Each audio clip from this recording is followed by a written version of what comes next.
નમસ્કાર. આજના આ વિશ્લેષણમાં તમારું સ્વાગત છે.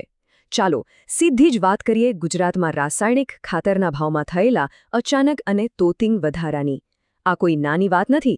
આજે આપણે જમીન પરના આપણા ખેતરોથી લઈને છેક વૈશ્વિક ભૌગોલિક રાજનીતિ સુધીના તાર કઈ રીતે જોડાયેલા છે તે સમજવાનો પ્રયત્ન કરીશું. આગળ વધતા પહેલા ફટાફટ જોઈ લઈએ કે આપણે કયા કયા મુદ્દાઓ કવર કરવાના છે.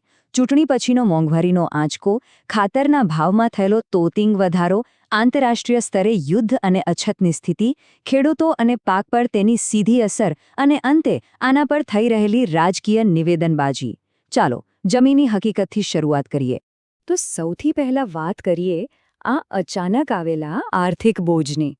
આપણે સૌ જોઈ રહ્યા છીએ કે સ્થાનિક ચૂંટણીઓની ગરમી માંડ પૂરી થઈ છે, ત્યાં જ હવે મોંઘવારીની ગરમી દજાડવા લાગી છે. આર્થિક પરિસ્થિતિ અચાનક જ એવી બદલાઈ ગઈ છે કે તેણે સીધો જ સામાન્ય જનતા અને ખાસ કરીને આપણા ખેડૂતો પર એક બહુ મોટો અને તાત્કાલિક બોજ નાખી દીધો છે. એટલે સ્વાભાવિક રીતે જ એક મોટો પ્રશ્ન ઊભો થાય છે. શું ખરેખર સ્થાનિક ચૂંટણીઓ પતવાની જ રાહ જોવાતી હતી? ચૂંટણી પૂર્ણ થતાં જ તરત જ મોંઘવારીનું આ નવું મોજું ફરી વળ્યું છે? આ એવો સવાલ છે જે અત્યારે લગભગ દરેકના મનમાં ઘૂમરાઈ રહ્યો છે. જો કે અહીં સમજવા જેવી બાબત એ છે કે આ કોઈ એકલ-દોકલ સમસ્યા નથી. આ ચોતરફથી આવતા આર્થિક દબાણોનો મામલો છે. જરા વિચારો, એક તરફ પેટ્રોલ અને ડીઝલનો વપરાશ ઘટાડવાની સૂચનાઓ આવી રહી છે, બીજી તરફ સામાન્ય મોંઘવારી વધવાનો ડર સતાવી રહ્યો છે, અને તેમાં હવે ખેતીના ખર્ચમાં અચાનક આવેલો આ તીવ્ર ઉછાળો, આ બધું ભેગું મળીને કૃષિ ક્ષેત્રની કમર તોડી રહ્યું છે. તો ચાલો હવે આ ખાતરના ભાવ વધારા પાછળના ડેટા પર સીધી નજર કરીએ. ખેડૂત સમુદાય અત્યારે જે આર્થિક આંચકાનો સામનો કરી રહ્યો છે તેની ગંભીરતા આ આંકડાઓ જોશો એટલે તરત જ સમજાઈ જશે. આ આવશ્યક રાસાયણિક ખાતરોના ભાવમાં થયેલો જંગી વધારો ખરેખર ચોંકાવનારો છે. એનપીકેની થેલી પર સીધા 850 રૂપિયા વધી ગયા. એએસપીમાં 700 રૂપિયાનો વધારો ઝીંકાયો અને હવે નવો ભાવ સીધો 2250 રૂપિયા થઈ ગયો છે. એ જ રીતે પોટાશમાં 550 રૂપિયા અને અમોનિયમ સલ્ફેટમાં 300 રૂપિયાનો સીધો ઉછાળો આવ્યો છે. આ આંકડાઓ કોઈપણ ખેડૂતની ઊંઘ હરામ કરવા માટે પૂરતા છે. અને આ તો કંઈ જ નથી. સૌથી મોટો અને ગંભીર ઉછાળો તો ડીએપી ખાતરમાં જોવા મળ્યો છે. અગાઉ ડીએપી ખાતરની થેલીનો ભાવ 1400 રૂપિયા હતો, બરાબર ને? હવે ક્યાં પહોંચ્યો છે ખબર છે? સીધો 2100 રૂપિયાની આસપાસ. એટલે કે ખરીફ સિઝન બરાબર માથા પર છે અને એની પહેલાં જ સીધો 700 રૂપિયાનો કમરતોડ વધારો. આ વધારો ખેડૂતોનું આખું બજેટ ખોરવી નાખશે એ નક્કી છે. હવે આપણા મનમાં સવાલ થાય કે આ સ્થાનિક ભાવો અચાનક આસમાને કેમ પહોંચી ગયા? આનું મૂળ કારણ સમજવા માટે આપણે આપણી નજર થોડી વૈશ્વિક ભૌગોલિક રાજનીતિ તરફ દોડાવી પડશે, કારણ કે આનો છેડો છેક આંતરરાષ્ટ્રીય યુદ્ધ અને અછત સુધી જાય છે. વાત જાણે એમ છે કે આખી સપ્લાય ચેઇન અત્યારે ખરાબ રીતે ખોરવાઈ ગઈ છે. હાલમાં ઇઝરાયેલ, ઈરાન અને અમેરિકા વચ્ચે જે સંઘર્ષ ચાલી રહ્યો છે તેના કારણે મિડલ ઇસ્ટમાંથી આવતા ખાતરની આયાત લગભગ ઘટી ગઈ છે. નિરીક્ષકોનું સ્પષ્ટ માનવું છે કે આ ચારું ભૌગોલિક રાજકીય સંઘર્ષોએ કાચા માલની સપ્લાય ચેઇનને એટલી હદે બગાડી નાખી છે કે ભારત જેવા દેશો જે આયાત પર નિર્ભર છે તેમને સીધી અને ગંભીર અસર થઈ રહી છે. જરા આ જંગી આંકડા પર ધ્યાન આપો. 2,10,00,000 આ કોઈ નાનો આંકડો નથી. આ વિશાળ સંખ્યા ટનમાં હાલની ખાતરની અછત દર્શાવે છે.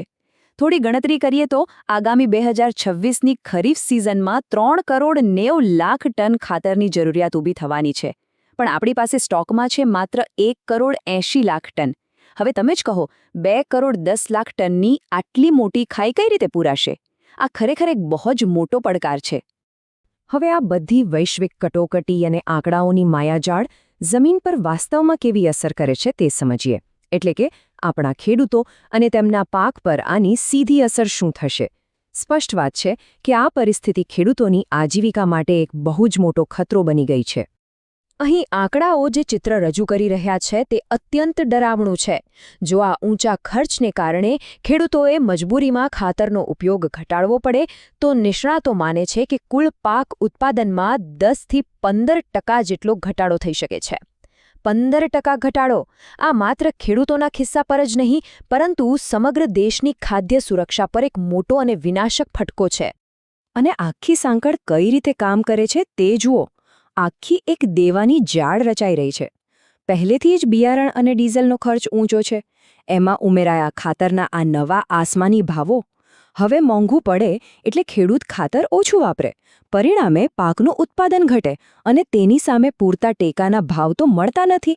આ બધું જ ભેગું થઈને ખેડૂતને સીધો જ દેવાની ઊંડી ખાઈમાં ધકેલી દે છે.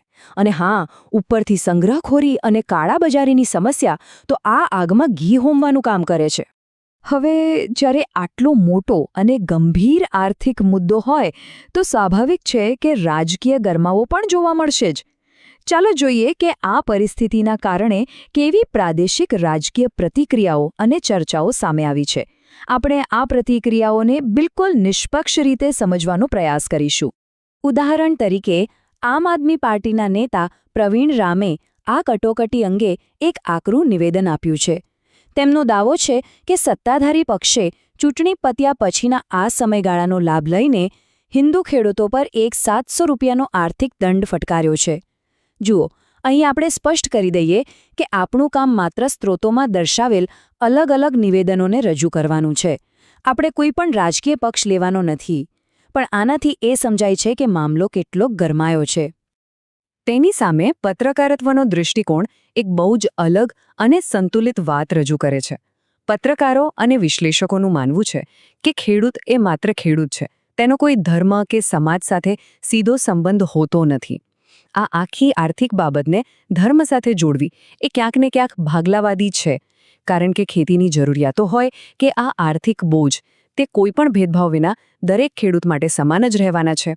તો આ તમામ પાસાઓ સમજ્યા પછી અંતે એક અત્યંત મહત્વપૂર્ણ અને ગંભીર પ્રશ્ન ઊભો રહે છે. એક તરફ વૈશ્વિક યુદ્ધોની અસર છે અને બીજી તરફ સ્થાનિક સ્તરે કમરતોડ મોંઘવારી. તો આ બંનેની વચ્ચે ફસાયેલું આપણું કૃષિ ક્ષેત્ર આગામી ખરીફ સિઝનમાં કેવી રીતે ટકી શકશે? આ માત્ર એક સવાલ નથી, પણ આપણા સૌના ભવિષ્ય સાથે જોડાયેલી એક બહુ મોટી ચિંતા છે. આ બાબત પર ચોક્કસથી વિચાર કરજો. આજના વિશ્લેષણમાં બસ આટલું જ. રજા લઉં છું. નમસ્કાર.